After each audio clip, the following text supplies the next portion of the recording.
Any more doubts on trigonometry or not? Questions बचे थे? Question है, a man observes when he has climbed up 1/3 of the length of an inclined ladder less seconds apart. The angular depression of an object on the floor is alpha, and that after he climbs the ladder fully, the depression is beta. If the inclination of the ladder to the floor is theta, then cot theta is how much? Means this is a ball, this is a ground horizontal, and suppose this is a ladder. This is a ladder.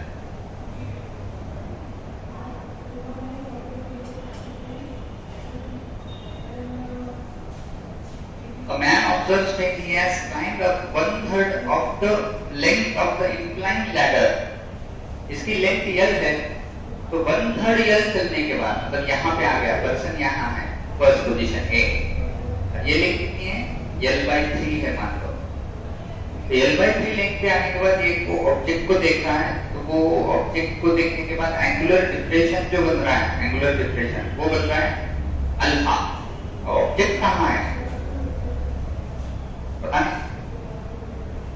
फिर बाद में वो पूरा यहाँ पे top पे आ गया मान लो बी पॉइंट पे, फिर उसी ऑब्जेक्ट को देख रहा है, तो एंगल ऑफ डिप्रेशन कितना आ रहा है? बीटा।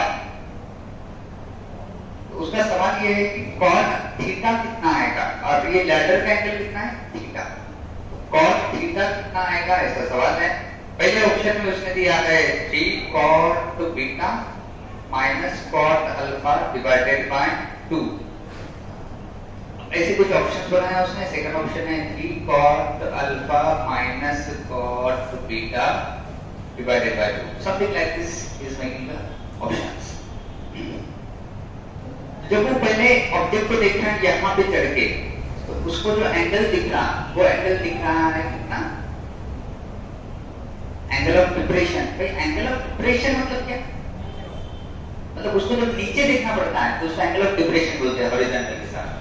और वही अगर नीचे बैठा है वो और ऊपर के ऑब्जेक्ट को देख रहा है, जैसे मान लो ये पर्सन है, अब ये ग्राउंड पे है और ऊपर की चीज को देख रहा है, तो इसको ऊपर देखने के लिए ऐसे ही देखना पड़ेगा ये डायरेक्शन में। तो अब ये जो एंगल ऊपर बन रहा है इसको बोलते हैं एंगल ऑफ एलिवेशन।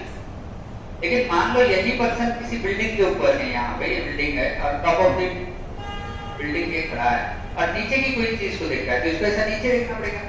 तो ये हॉरिजॉन्टल के साथ जो नीचे एंगल बन रहा है इसको बोलते हैं एंगल ऑफ डिप्रेशन। तो जो वो L/3 लेंथ पे है इस लैडर के, L/3 लेंथ पे है, L/3 लेंथ पे, तो यहाँ से वो किसी ऑब्जेक्ट को देख रहा है, तो एंगल ऑफ डिप्रेशन कितना आ रहा है? अल्फा। मतलब ऑब्जेक्ट कहीं पे नीचे रखने वाला होगा तो उसको नीचे देखना पड़ रहा है, क्योंकि वो ऊपर आया तो नीचे देखना पड़ रहा है, तो एंगल कितना आ रहा है? अल्फा। फिर वो टॉप पे जाके उसी ऑब्जेक्ट को देख रहा है, तो एंगल ऑफ एलिवेशन कितना आ रहा है? एंगल ऑफ डिप्रेशन कितना आ रहा है? बीटा। ऑब्जेक्ट कहाँ ले? ऑब्जेक्ट कहाँ पे ले? मान लो ऑब्जेक्ट मैंने यहाँ पे लिया, ऑब्जेक्ट यहाँ पे लिया और ये यहाँ से इसको देख रहा है, तो चलो यहाँ पे मैं हॉरिजॉन्टल लाइन निकाला, तो ये एंगल कितना हो रहा है बोल रहा है वो? अल्फा। ये टॉप पे गया तो टॉप पे जाके फिर ये यहाँ पे देख रहा है ऐसे, तो ये एंगल कितना आएगा? बीटा। ऐसा भी ले सकते हैं, या फिर ऑब्जेक्ट को हम यहाँ पे भी ले सकते हैं, इस साइड में कहीं पे ऑब्जेक्ट को ले लेंगे। तो जब ये इस पॉइंट ए पे है और यहाँ से देख रहा है इसको, तो एंगल कितना हो रहा है? अल्फा। फिर बी पे गया और यहाँ से इस ऑब्जेक्ट को देख रहा है, तो यहाँ का एंगल कितना हो रहा है? बीटा। तब इसने सवाल ये पूछा कि cot theta in terms of alpha और बीटा कैसे निकालें? ट्राई करो। देखो ये अब ये जो डॉटेड लाइन मैंने निकाली, क्या वो हॉरिजॉन्टल को पैरेलल है? तो ये एंगल कितना होगा?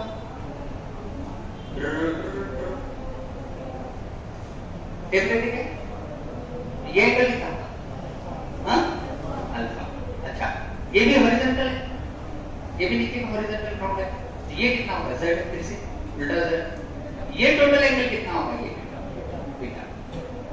Okay okay okay. और मुझे लग रहा है कि यहाँ पे ये प्रॉब्लम मोस्टली सॉल्व हो जाएगा। अच्छा, अगर मैं थोड़ी देर के लिए मान लूं कि ये हाइट ये टोटल हाइट h है, तो ये हाइट कितनी होगी? बड़े ट्रायंगल में हाइपोटेनस L है, छोटे ट्रायंगल में हाइपोटेनस L/3 होगी, तो ये हाइट h/3 हो जाएगी ना, सिमिलर ट्रायंगल्स होने ना, तो ये हाइट h/3। ठीक है, अब क्या करो, इस वाले ट्रायंगल में तुम निकाल सकते cot थीटा, इस वाले ट्रायंगल में तुम निकाल सकते cot अल्फा, और ये बड़े वाले ट्रायंगल में निकाल सकते cot बीटा, ये बड़ा एंगल बीटा है।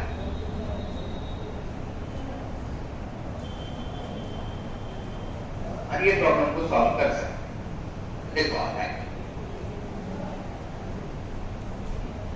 ये ज्योमेट्री से तुमको एडजस्ट करना है, cot थीटा की value in terms of alpha और बीटा निकालनी है, बस सोचो आ जाएगा। इक्वेशन बनाओ, तुमको cot थीटा की value in terms of beta और अल्फा निकालनी है। अब इसमें तुमको क्या नहीं पता, ये h नहीं पता, तो h को रिमूव करना पड़ेगा इसी तरीके से।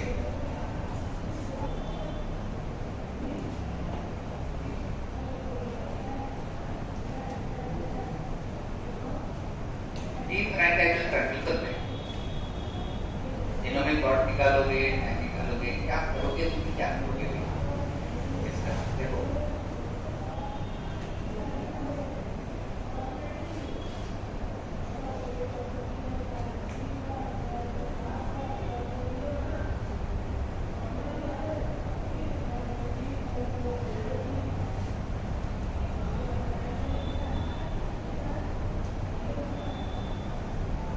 अगर तुम इस छोटे ट्रायंगल में cot थीटा निकालोगे, cot थीटा, छोटे ट्रायंगल में cot थीटा निकालोगे, क्या आएगा? tan थीटा निकालोगे तो क्या आएगा? tan theta opposite side h/3 है, डिवाइडेड बाय नीचे pq आ रहा है,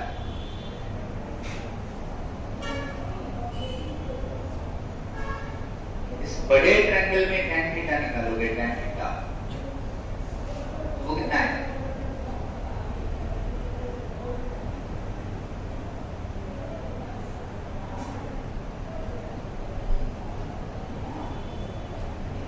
तो ये देख क्या सकते क्या, अपोजिट साइड ये आ रही और बोले एक क्यू आ रही, क्या एक क्यू की लेंथ बता सकते कितनी है पाइथागोरस से? एक क्यू की length root of ladder hypotenuse है l² - h², क्या pq की लेंथ भी बता सकते हैं? रूट ऑफ l/3 का स्क्वायर माइनस h/3 का स्क्वायर। चलिए एक लिस्ट में शुरू करें, लेकिन हमको फाइनली ना l h वगैरह कुछ नहीं चाहिए, ऐसे ही दिख रहे ऑप्शन सारे इसमें, और हमको निकालना है क्या? cot थीटा, cot थीटा निकालना है in terms of alpha and beta.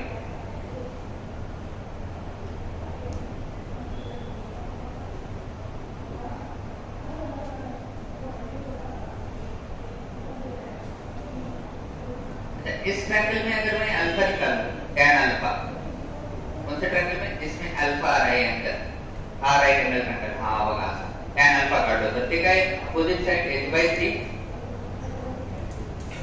Divided by T से O तक की दूरी है TO तो P,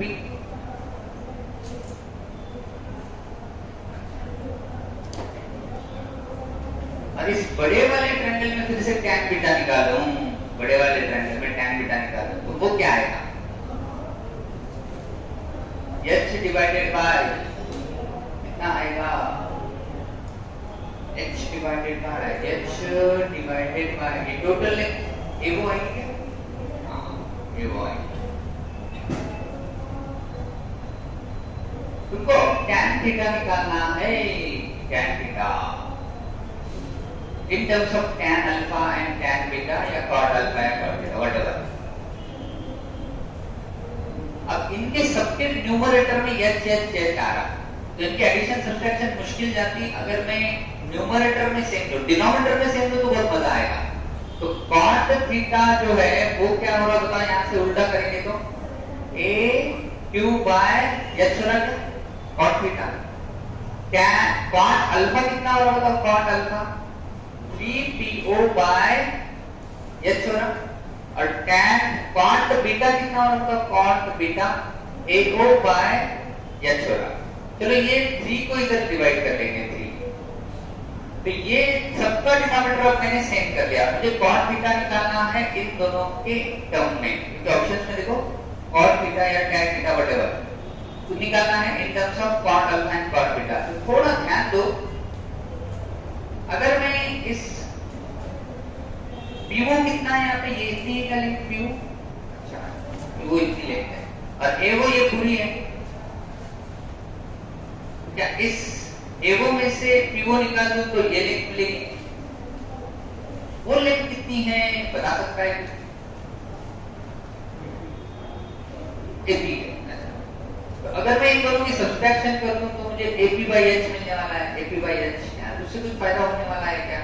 अब इससे लॉजिक लगा दूं कि यार अब तुमको कॉट थीटा निकालना है अल्फा और बीटा में, वो इजीली मिलता क्या AO और H भी इसमें से गायब हो जाना है, AO PO भी गायब होना, या फिर कुछ ऐसा मिलना है कि यार ये दोनों इक्वल है। AQ कैसे मिल सकता वो थोड़ा डिसाइड करो, AQ कैसे मिल सकता है, A से Q तक की लेंथ हमको कैसे मिल सकता, इन दोनों के एडिशन से मिलती है सब्ट्रैक्शन से मिलती है, कैसे मिलती है?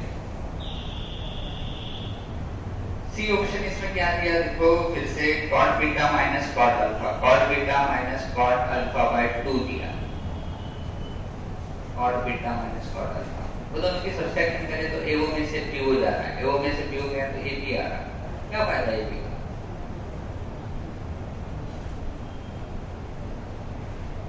AQ और PQ में रिलेशन था तो tan थीटा को इक्वेट कर दिए, ये दोनों इक्वल है ना हमारे tan थीटा, इससे हमको अगर इनको डिवाइड कर दे तो tan थीटा कट जाएगा 1 आएगा, और ये डिवाइड 3 PQ, या फिर हम ऐसा बोल सकते कि भाई ये बाकी तो सब सेम है ना, दोनों साइड न्यूमरेटर भी सेम है, दोनों का डिनोमिनेटर भी क्या होना चाहिए सेम होना चाहिए, तो AQ को क्या बोल सकते हैं 3PQ बोल सकते हैं, ओके फिर क्या AQ को 3PQ बोल सकते हैं, फिर क्या होगा AQ को 3PQ बोल सकते हैं, उसका फायदा क्या है?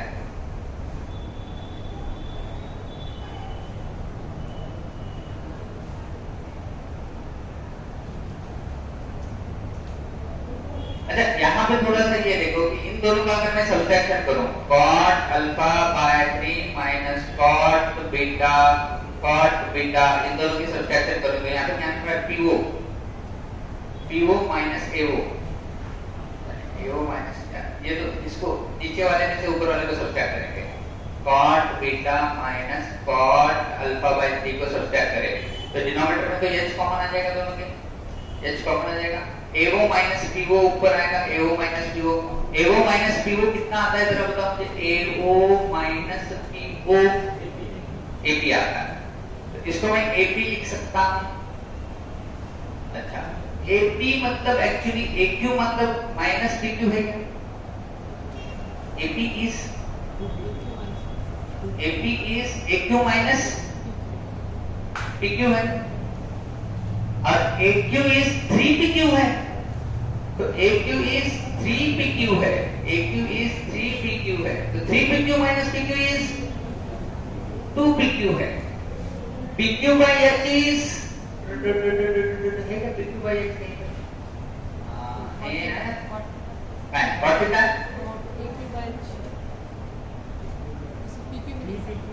AQ by H है हमारा कितना 2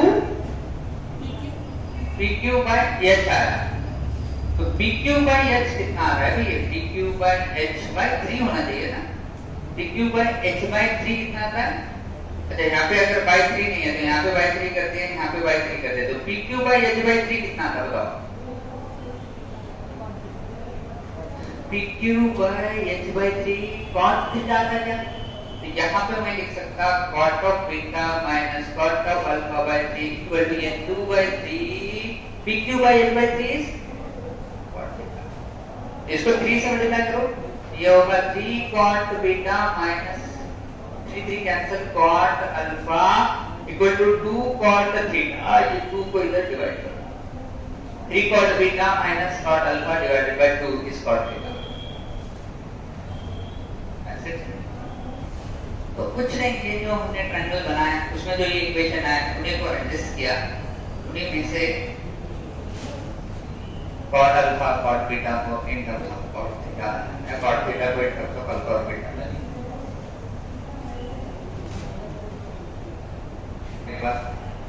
सब जो मैंने किया मैं कोई स्टेप तुम्हारी अटकेगी फिर भी नहीं मिल रहा है तो फिर भी मिलो, लेकिन इसमें ऐसे कैसे कैसे एडजस्ट किया गया देखो, कुछ नहीं किया, बस 2-3 ट्रायंगलों को एडजस्ट किया, 3 ट्रायंगलों के इक्वेशन से सॉल्व हो रहा है। ये एक ट्रायंगल, ये बड़ा वाला राइट एंगल, ये राइट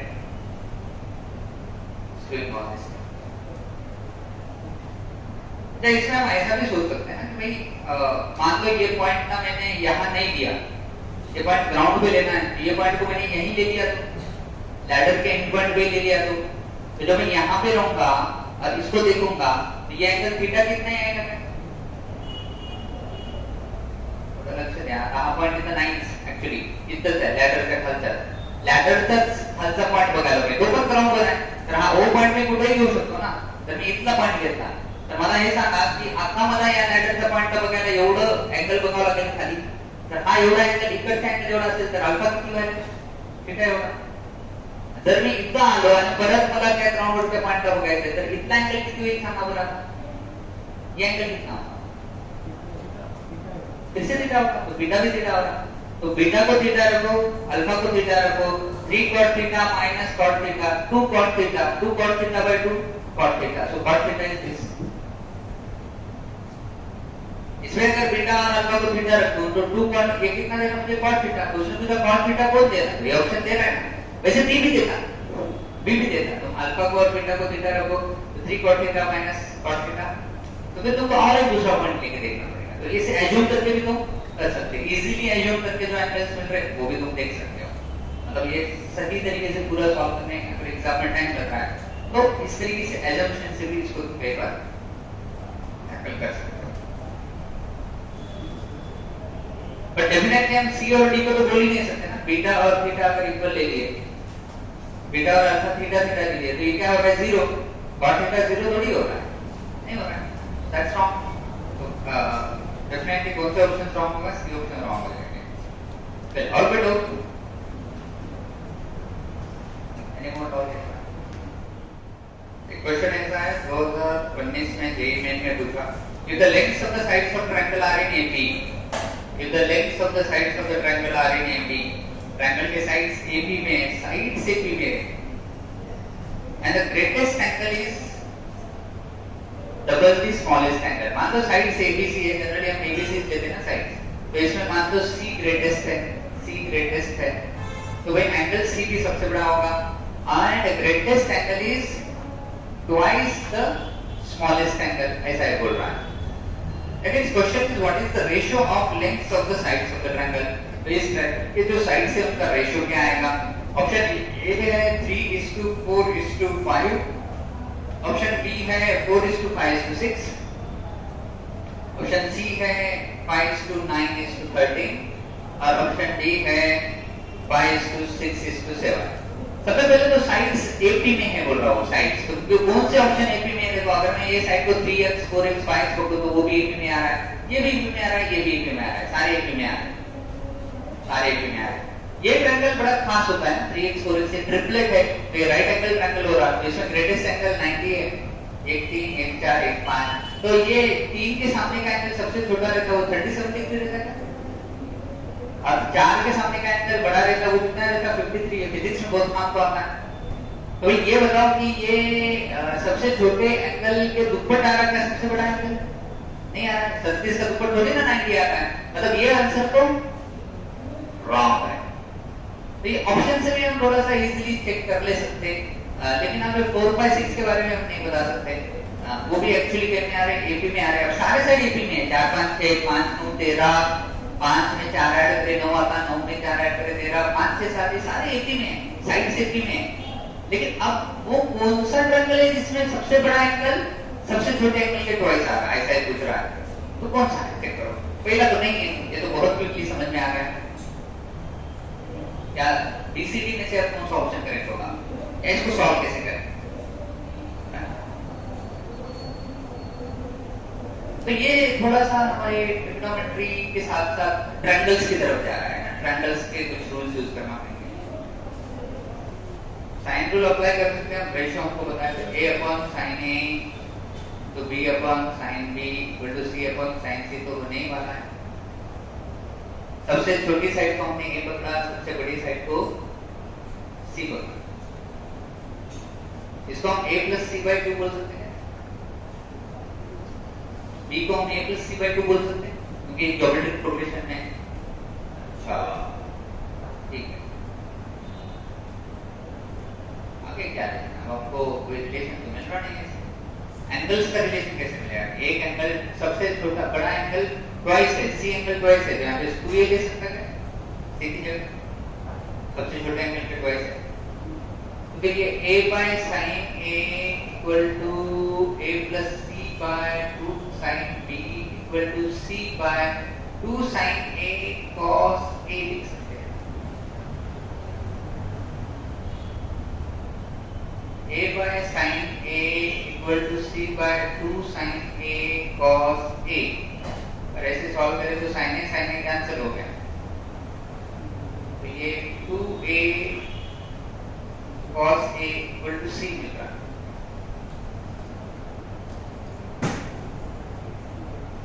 तो ये cos a equal to c मिल रहा है। क्या cos a का कोसाइन रूल यूज कर सकते हैं? कोसाइन रूल में क्या रहता है? a square plus c square minus a square divided by 2bc is equal to c, ऐसा रहता है।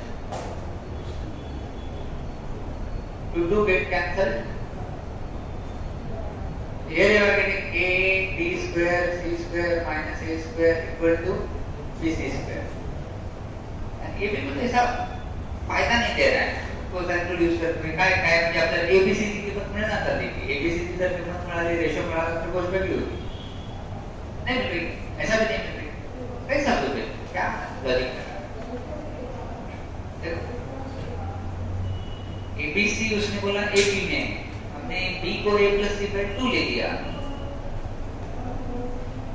साइड से AP में, साइड से AP में, एंगल AP में नहीं। जब एंगल AP में देते ना तो एक बीच वाला एंगल क्या रहता है? हमेशा 60 डिग्री रहता है। किसी भी ट्रायंगल में अगर एंगल AP में है तो बीच वाला एंगल क्या रहेगा? हमेशा 60 रहेगा, ये बात याद रखो। बट इसने साइड से AP में बोला, अब कैसे सॉल्व करें? और एक एंगल दूसरे सबसे स्मॉलेस्ट एंगल का ट्वाइस है, ऐसा भी वो बोल रहा है।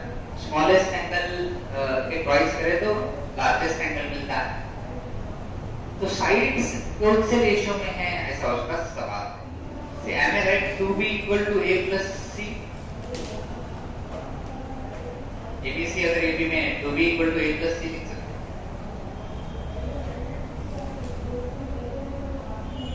इसका मतलब b की जगह k sin b लिख दिए और a की जगह k sin a और c की जगह k sin c लिखे तो k के तो कैंसिल होगा, 2 sin b equal to sin a plus sin c आ रहा है। बट c को हम फिर से क्या लिख सकते हैं? sin 2a लिख सकते हैं, 2 sin b equal to sin a plus sin 2a लिख सकते हैं।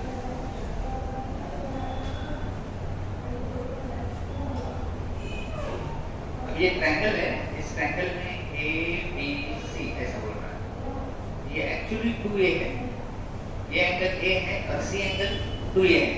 ये तीसरा एंगल क्या होगा? पाई माइनस 3A होगा, क्योंकि ये दोनों एंगल के एडिशन 3A आ रही है, तो बचे वाला एंगल 180 माइनस 3 होगा। तो हम C की जगह या B की जगह क्या रख सकते हैं? पाई माइनस 3A, तो 2 को 2 साइन कोसाइन, b की जगह पाई माइनस 3a लिख सकते हैं, ये हो रहा है sin a plus sin 2a।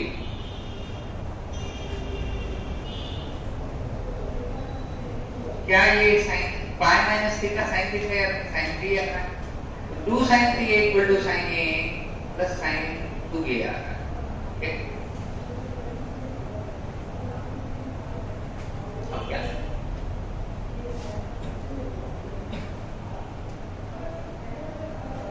इसके आगे देखो, ट्राई करो, 3 मिनट तो दे दिया मैंने।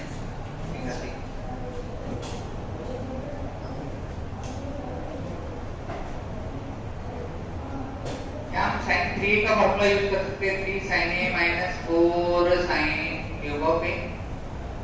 sin a को sin a रख देंगे, sin 2a को 2 sin a cos a लिख सकते हैं। सब में से sin a कॉमन निकलेगा और कैंसिल होगा, sin a कॉमन निकलेगा और कैंसिल होगा, तो इधर बच रहा है 1 plus 2 cos a और इधर बच रहा है 2 times 3 minus 4। अब sin a कॉमन निकला और कैंसिल हुआ मतलब sin क्यूब का sin क्या है, तो यहाँ पे क्या बचेगा sin स्क्वायर यार। लेकिन ये अभी sin का स्क्वायर आ रहा है और इधर cos की टर्म आ रही है, सॉल्व होगा या नहीं होगा? होगा। इस sin स्क्वायर को क्या में कन्वर्ट करना पड़ेगा cos स्क्वायर में, तो ये 2 into 3 6 हो रहा है माइनस 8 sin स्क्वायर को हम लिख सकते हैं 1 minus cos स्क्वायर a और राइट साइड में लिख सकते हैं 1 plus 2 cos a। तो ये हो रहा है 6 minus 8 मतलब minus 2 और minus of minus plus 8 cos square a is equal to 1 plus 2 cos a। ये 2 cos a को इधर लेंगे तो 8 cos square a minus 2 cos a और ये 1 को इधर लेंगे तो minus 2 minus 1 minus 3। कुछ ऐसा क्वाड्रेटिक इक्वेशन मुझे मिल रहा है 8 cos square a minus 2 cos a minus 3। आज किया 24 के ऐसे फैक्टर डालो जिनकी एडिशन -2 आती है, क्या वो -6 और 4 है? -6 plus 4, तो इसको मैं लिख सकता 8 cos square a minus 6 cos a plus 4 cos a minus 3 को ले लो। इन दोनों में से मैं कॉमन ले सकता हूँ 2 cos a, तो यहाँ पे बचेगा 4 cos a minus 3 और यहाँ पे 1 कॉमन लेंगे तो 4 cos a minus 3 equal to 0। So I'm getting in bracket 4 cos a minus 3 and in another bracket I'm getting 2 cos a plus 1. So I'm getting 4 cos a equal to cos a equal to 3 by 4 and I'm getting cos a equal to minus 1 by 2.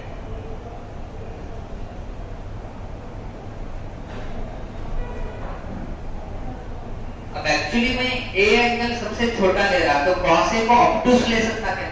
cos a negative आ रहा मतलब a angle 120 degree होगा, क्या ये possible है? a में सगळ्यात छोटा angle घ्यायला ना। अब सबसे छोटा ही एंगल अगर मैंने 120 ले लिया तो 120 का दुप्पट कितना होता है 240, तो c एंगल कितना हो जाएगा 240। Is it possible? It is not possible. So I can't take a angle as 120। मतलब मुझे a एंगल ऐसा लेना पड़ेगा फर्स्ट क्वाड्रेंट का एक्यूट एंगल cos a हो रहा है 3/4, cos a 3/4 हो रहा है तो sin a कितना आएगा? sin a क्यों निकाल रहे हैं? मुझे फाइनली क्या निकालना है तो भूल ही जाओगे क्या करना है, क्या करना चाहता है ABC के साइड्स का रेशियो निकालना है ना, कौन सा ऑप्शन करेक्ट है? तो ABC का रेशियो मतलब actually sin a sin b और sin c का रेशियो निकालना है। अब मुझे cos a मिल गया मतलब एक छोटा सा राइट एंगल ट्रायंगल निकाल के इसमें अगर इसको मैं a पकड़ा तो एडजेसेंट साइड 3 और ये 4 है तो मैं अपोजिट साइड निकाल सकता 16 minus 9 रूट 7। तो cos a मिल गया तो sin a मिल जाएगा। sin a कितना मिल रहा है बताओ जरा मुझे? रूट 7/4 मिल रहा है। यार sin b कैसे निकाला?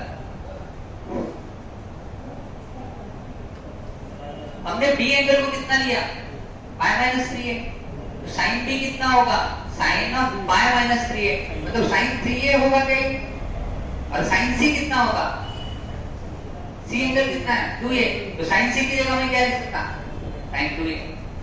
सो can you tell me this is root 7/4, sin 3 is 3 sin a minus 4 sin 2a, तो 3 sin a और sin a की वैल्यू कितनी है बताओ यहाँ पे रूट 7/3, तो 3 sin a बन रहा है, देखो यहाँ पे लिख देता हूँ 3 sin a minus 4 sin cube of a और sin 2a मतलब 2 sin a cos a।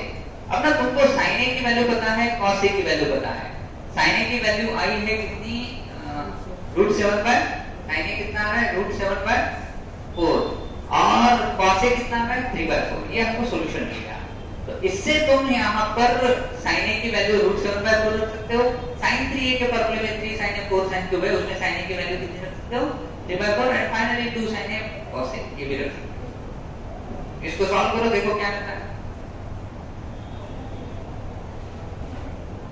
Ratio निकालना है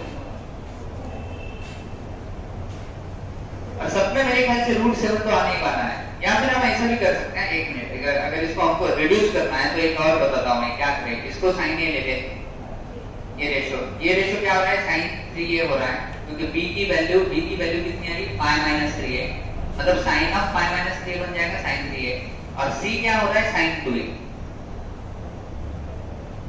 तो ना इसमें भी साइन a आ रहा है, साइन 3a में भी 3 sine a minus 4 sine cube a आ रहा है, साइन 2a में भी 2 साइन a cos a आ रहा है। तो सब रेशियो में से मैं साइन a को हटा सकता, तो यहाँ पे 1 बचेगा, यहाँ का साइन a हटेगा तो यहाँ पे 3 माइनस 4 साइन स्क्वायर a बचेगा, और यहाँ का साइन a हटेगा तो 2 cos a बचेगा। बस अब रख दो वैल्यूज, अब आ जाएगी फटाफट। तो ये हो रहा है रेशियो 1:3 माइनस 4, साइन a कितना है, साइन रूट 7/4 आ रहा है, तो रूट 7/4 का स्क्वायर करें तो कितना आएगा, 7/16। तो 3 माइनस 7/16 इज 2। तीसरा रेशो क्या है, 2 cos a, cos a कितना आया यार, cos a 3/4, यहाँ पे रख देंगे 3/4। तो ये थोड़ा सा टफ सवाल है, ये आंसर आ रहा है। ये हो रहा है 1:2, क्या हो रहा है, ये 4 और 16 कटेगा, नीचे 4 आएगा, 3 माइनस 7/4 12 माइनस 7 5/4, और ये क्या आ रहा है, 6/4। पूरे को अगर मैं 4 से मल्टीप्लाई करूंगा 4:5:6, ऐसे। तो 4:5:6 is there in B option. देखो थोड़ा सा टिपिकल और थोड़ा मुश्किल था, इजी नहीं था ये सवाल, मतलब एग्जाम में इतना समझना टफ है। एग्जाम में कैसा समझेगा, एग्जाम में ऐसे क्वेश्चन सॉल्व करते रहे तो समझता। ऐसा क्वेश्चन अगर तुमको कोई अटैक करता है तो इस ढंग से इसको सोचना है, ये बात याद रखनी। हो सकता है कि ऐसे में थोड़े बहुत चेंज करेंगे, अगली बार ऐसा बोलेंगे कि सी एंगल थ्राइस है या ट्वाइस नहीं है या इक्वल है, ऐसा भी दे सकते, इक्वल है ऐसा भी दे सकते। इक्वल है ऐसा देंगे तो ये एंगल ए है तो इसको भी ए ले लो, फिर इसको पाई माइनस 2a कर लो। अब इसमें बहुत थोड़े से चेंज कर सकते हैं। तो इस तरीके का कोई क्वेश्चन आए तो ये बिल्कुल सॉल्व नहीं करने जब तक अगर तुम इस तरीके से इसको अप्लाई नहीं करते हो, इस तरीके से इसको सोचते नहीं। लगा तो और ट्राई करके देखो कि कोई और तरीके से आता है क्या, क्योंकि हमारे पास ट्रिमेंडस मेनी फॉर्मूले है। ट्रायंगल का एक पूरा चैप्टर है, समंदर है हमारे पास, कोसाइन रूल है, साइन रूल है, प्रोजेक्शन रूल है। ट्रायंगल के तीनों एंगल की एडिशन 180 आती है, बहुत सारे फंडास है। क्या क्या यूज करोगे और कैसे सॉल्व कर सकते हैं, ये एक तरीके से तो ये सॉल्व हो रहा है। और कुछ हो सकता है क्या, देखो इसमें ट्राई करो, आता है कोई इजी तरीका तो बताए, नहीं आता है तो फिर एटलीस्ट ये तो भी याद रखें। जब भी एग्जाम में ऐसा पे कोई फॉर्म गिरेगा तो इसको इस तरीके से थिंक करना है। तो और कोई क्वेश्चन, अच्छा और कोई डाउट है तुम सॉल्व कर रहे हो, मैंने मेरे क्वेश्चन पूछने से ज्यादा इंपॉर्टेंट है तुमने डाउट पूछना चाहिए, तुम ट्राई करना चाहिए, तुमको जो नहीं आ रहा है वो पूछते थे। एक बार 1999 में आईआईटी ने क्वेश्चन पूछा था, उसमें वो बोल रहा है फॉर पॉजिटिव इंटीजर यानी पॉजिटिव इंटीजर, और इसमें इसने क्या दिया देखो, fn ऑफ थीटा मतलब क्या है, fn ऑफ थीटा मतलब tan ऑफ थीटा बाय 2 और 1 plus sec theta and 1 plus sec theta, फिर 1 प्लस sec ऑफ 2 थीटा। ऐसा करते प्रोडक्ट कर रहा है वो, और बीच वाली टर्म ले रहा है 1 प्लस sec ऑफ 2/2 थीटा। अच्छा ये सॉरी, इसके बाद की टर्म लिया है, इसे मल्टीप्लिकेशन किया। अच्छा ब्रैकेट मध्ये लास्ट का ब्रॅकेट त्याने काय करा है 1 plus sec of 2/n theta, मतलब sec का एंगल ट्वाइस कर रहा है ना, यहाँ पे 1 थीटा है तो यहाँ पे 2 थीटा गया, फिर यहाँ पे 2/2 मतलब 4 थीटा गया, मतलब एंगल्स डीबी में आ रहे हैं sec के। तो अब ये तुमको सवाल पूछ रहा कि भाई अगर ये fn ऑफ थीटा ऐसा है, मतलब यहाँ पे n है n, तो तुम 2 का n पे पावर तक जाओगे। अगर यहाँ पे n 4 है तो तुम 2 के 4 पावर तक जाओगे। यहाँ पे n अगर 10 है तो तुम 2 के रेशो 10 मतलब 1024 थीटा तक जाओगे। तो यहाँ पे n अगर 1 होगा तो ये एक ब्रैकेट आएगा 1 प्लस, ये तो हर बार आने ही वाला है। n अगर 1 होगा तो ये पहला ब्रैकेट आएगा, n अगर 2 होगा तो पहला और दूसरे का प्रोडक्ट होगा, n अगर 3 होगा तो 3 ब्रैकेट लेने हैं, n 10 होगा तो ऐसे 10 लेने हैं, और n होगा तो ऐसे कितने ब्रैकेट लेने हैं 1 plus sec 1 plus sec 2 1 plus sec 2/2 1 plus sec 2/3 up to 1 plus sec 2/10 तक लेने हैं। ऐसा इसका कहना है, ये फार्मूले का मीनिंग ऐसा हो रहा है। फिर उसने सवाल पूछा कि कौन सा या कौन से ऑप्शंस करेक्ट है, मल्टीपल करेक्ट है सवाल, multiple correct. F2 of pi by 60 उसका कहना है 1 आएगा। बी ऑप्शन में वो कह रहे हैं कि F2 of pi by 32, F2 of pi by 32 आएगा 1। सी ऑप्शन कह रहा है F2, सॉरी यहाँ पे F2 नहीं F3 है, F2 pi by 16 1 आ रहा है, F3 pi by 32 1 आ रहा है, F4 pi by 64 भी 1 आता है बोल रहा है वो, और फाइनली बोल रहा है कि डी ऑप्शन में F5 pi by 128 1 आता है। तो कौन सा ऑप्शन करेक्ट है या कौन से ऑप्शंस करेक्ट है, ऐसा इसका सवाल है। ट्राई करें।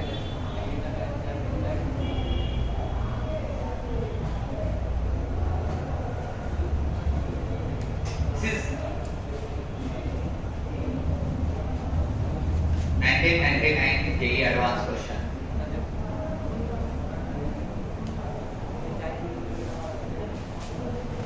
बहुत ज्यादा टफ नहीं है, इसलिए JEE में भी आ सकता है इस टाइप का क्वेश्चन, फ्रेम आउट कर सकते हो इस टाइप का सवाल। It's not very tough, if you think you can crack.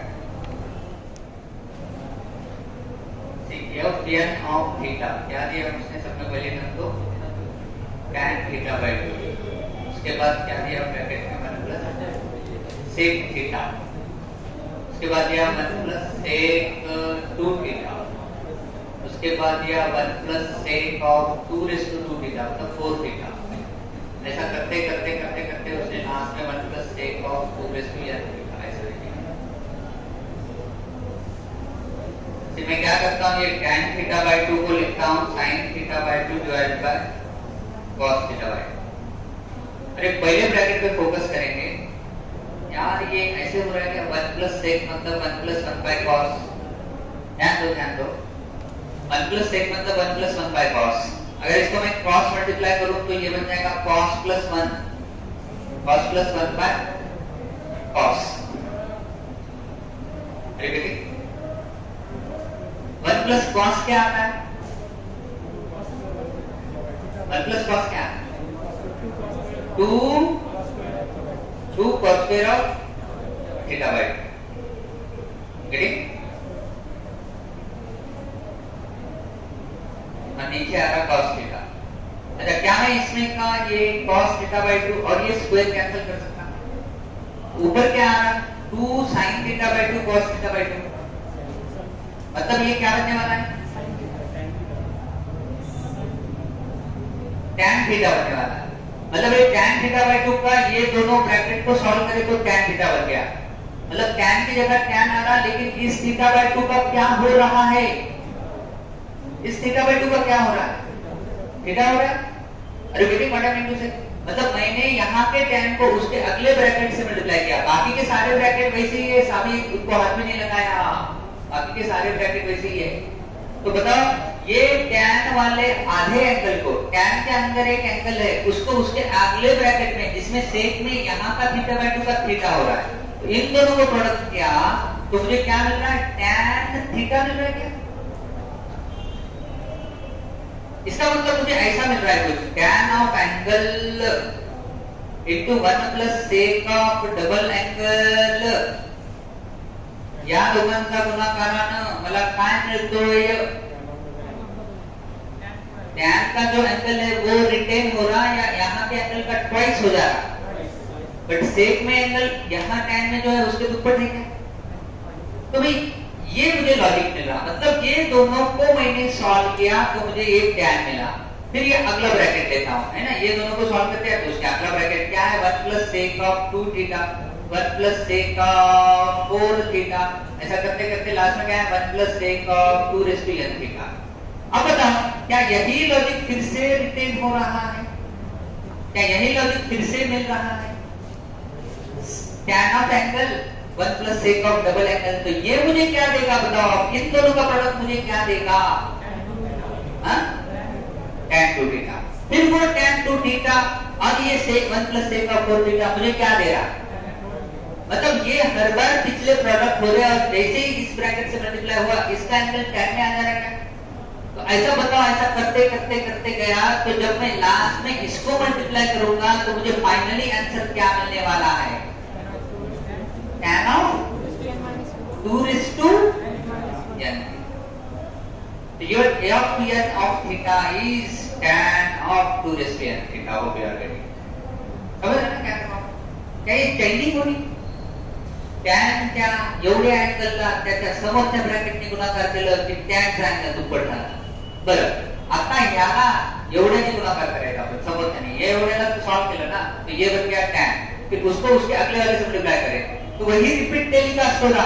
tan का आधा एंगल है, sec का डबल एंगल है, तो ये दोनों का प्रोडक्ट करेंगे तो आपको सिर्फ tan मिलने वाला है और उस tan में इस sec का एंगल आ जाने वाला है, 2 थीटा आने वाला. फिर वो ये दोनों को सॉल्व करने के बाद क्या मिलने वाला है? tan 2 theta. फिर इस tan को इस ब्रैकेट से मल्टीप्लाई करें तो यहाँ पे देखो 2 है, यहाँ पे 4 थीटा है. तो ये दोनों को प्रोडक्ट करने के बाद फिर से मुझे tan इनकम मिलने वाली है, वो मुझे tan 4 थीटा मिलेगी. मतलब अगले ब्रैकेट पिछले को अगले ब्रैकेट से मल्टीप्लाई कर रहा हूँ तो tan के अंदर अगले ब्रैकेट का ये एंगल आ रहा है. तो ऐसा करते जाऊंगा तो फाइनली जब मैं इसको ब्रैकेट को मल्टीप्लाई करूंगा तो tan के अंदर इसका angle 2 raised to n theta आ जाएगा. इस तरीके से मुझे tan of थीटा मिल गया बहुत ही इजीली, बहुत सिंपल फॉर्मूला बना. तो अब ये देखते हैं ये सही है क्या. f2 of pi by 16, f(n) of theta मतलब tan of 2 raised to n theta. f2 of pi by 16 मतलब tan of 2 raised to n लो या अब 2 लो और थीटा की जगह कौन है बताओ? pi by 16. तो इस थीटा की जगह क्या ले लूं? pi by 16. तो भाई ये 4 by 16 4 होगा तो ये tan of pi by 4 होगा. tan of pi by 4 कितना आता है? तो क्या ए ऑप्शन करेक्ट है? यस. इसका यहाँ पे क्या है? f3 of 5 by 6 32 है. ये tan of 2 raised to अब 3 ले लो, f3 है तो 2 raised to n की जगह 2 raised to 3 होगा इनटू एंगल क्या है अब अंदर 5 by 32 है, 5 by 32. तो ये 2 raised to 3 8 हो रहा, 8 के 32 tan of 5 by 4 tan of 5 by 4 फिर से 1. तो क्या बी ऑप्शन भी करेक्ट है? वैसे ही अगर लॉजिक लगाया f4 मतलब 2 raised to 4 2 raised to 4 कितना आता है? 16. 16 by 64 का तो कितना आता है? 4. तो ये भी क्या बन जाएगा? tan of 5 by 4. तो ये भी बन गया correct. f5 of 128 2 raised to 5 कितना आता है? 32. 32 और 128 कैंसिल करें तो नीचे 4 आएगा. तो ये भी tan of 5 by 4 बनने वाला है, तो ये भी बनने वाला है. So all these options are absolutely correct. Right now. ये भी हो क्योंकि सीईटी में भी कुछ क्वेश्चन ना थोड़े से टफ रहते हैं. एक 3-4 क्वेश्चन ऐसे रहते हैं मैथ्स के जो हर कोई सॉल्व नहीं कर सकता. उसको थोड़ा सा एप्टीट्यूड होना, थोड़ा सा ये लेवल की थिंकिंग होना ही पड़ती है. इसलिए मैं एडवाइस करूंगा कि जिनको एकदम टॉप नॉच रिजल्ट लाने हैं उन्होंने ये जो हम ले रहे रिवीजन जेईई का या जो डिफिकल्ट क्वेश्चन को टैकल करने की कोशिश कर रहे हैं, तुम्हारे डाउट्स क्लियर करना चाह रहे हैं, उसमें ये क्लासेस को अटेंड करें. ताकि क्या होगा, उनको कुछ टफ क्वेश्चन है तो उस पर सोचने को भी जमेगा. एटलीस्ट ऐसा रहता कई बार अपना टारगेट हाई नहीं रहता लेकिन हमको डिफिकल्ट क्वेश्चन सॉल्व करने नहीं रहते, लेकिन ऐसा हम बैठते रहे जिस क्लास में अच्छे क्वेश्चन सॉल्व हो रहे और डिफिकल्ट क्वेश्चन पे डिस्कशन हो रहा, हम उसमें इन्वॉल्व भी नहीं हुए क्योंकि पैसिवली बैठ के रहना, खाली अपने दिमाग पे से जाते रहे. ऐसा देखो, तुमको पता होगा कि गोदावरी नदी है, गोदावरी नदी का उगम स्थान कौन सा है? नासिक त्र्यंबकेश्वर है. वहां पे गोदावरी नदी का उगम स्थान है तो वहां पे कोई ऐसी बहुत बड़ा पानी की धार नहीं निकलती. वहां पे क्या है, एक एक पूरे पहाड़ी में से एक बूंद गिरती और वो बूंद कई हजारों साल से गिरी और उस बूंद ने ना बड़े बड़े पत्थरों को पिघला दिया. वहां पे अगर तुम देखोगे तो बड़े बड़े ये पत्थर थे और वो बूंद की वजह से पत्थरों में होल गिर गए, पत्थरों को शेप आ गया और उन पत्थरों को चीरते हुए नहर बनी और ये इतनी बड़ी नदी बनी जो अपने नागल से भी गुजर रही है, जाके समंदर में मिलती है. तो वैसा हम इन क्लासेस में बैठे अपने को कुछ भी नहीं समझा, अपन बहुत डल है, अपने को कुछ भी नॉलेज नहीं है, लेकिन ऐसा बैठते रहे अपने को खाली टाइम इधर उधर वेस्ट करने के नाम पर यहाँ पे बैठते रहे, खाली सुनते रहे. पहले दिन नहीं समझता, दूसरे दिन नहीं समझता, लेकिन कुछ दिनों के बाद ऑटोमेटिक अपने दिमाग में ऐसी चीजें सोचने वाली बन जाती. जैसे पत्थरों को बूंदों ने पिघला दिया, वैसे ये क्लासेस तुमको भी पिघला देते. हम कितने भी वीक रहेंगे तो हमको थोड़ा थोड़ा तो भी स्ट्रॉन्ग बना देते, कुछ ना कुछ तो भी फायदा हो जाता. और वो एक फायदे की वजह से अब तुमको समझ, अभी बच्चों को समझ रहा है, तुम्हारे आगे के बैचेस जो है वो अभी अप्लाई कर रहे हैं, क्या राउंड में अप्लाई कर रहे हैं, वो रैंक देख रहे हैं. कुछ बच्चों को ऐसा लग रहा है कि मेरा 1 मार्क बढ़ता तो मेरे को ये कॉलेज मिलता था, चला 1 मार्क नहीं मिलने की वजह से मेरी रैंक इतनी पीछे आ गई। एका मार्कामध्ये जवळपास हजार पोरे आहे, 1000 से रैंक नीचे आ गया, और 1000 से रैंक नीचे है कि एक जबरदस्त कॉलेज हाथ से छूट जाता। तो वो बच्चों को अब फीलिंग होती है, तुमको अभी नहीं होती।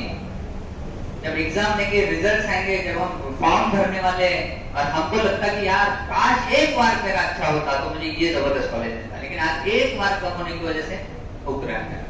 और फिर तब महसूस होता कि मैंने वो 1 मार्क हासिल करने के लिए थोड़ी सी भी मेहनत करती थी तो भाई बहुत जबरदस्त कॉलेज मुझे मिल जाता, अच्छा होता, ऐसा फीलिंग आता है। तो तब की फीलिंग कुछ काम की, अब ध्यान दे, अब ऐसा अटेंड करते जाए, इस बातों को सीखते जाए। हो सकता है ऐसा सवाल सीटी में ना है, इसकी क्या गारंटी है? ट्रिग्नोमेट्री को है, कोई कहना डिफिकल्ट सवाल डालना है तो डाल सकते हैं।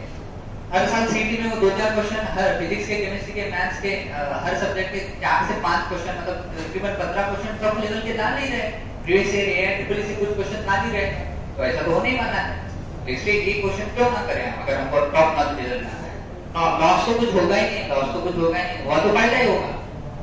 तो भाई इनको थोड़ा सा सोचते चले, ट्राई करते चले, और जो क्वेश्चन तुमको नहीं आते वो पूछते चले। तो इसलिए हम ट्रिग्नोमेट्री पे टेस्ट रखेंगे, ठीक है?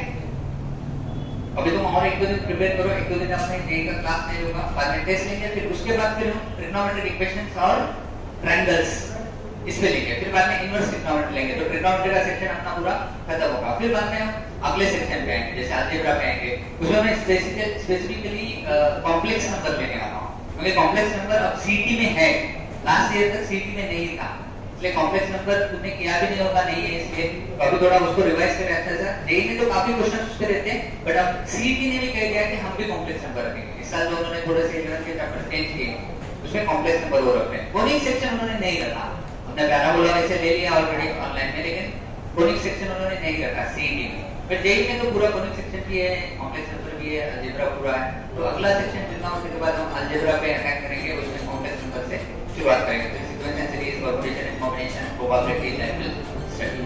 वेल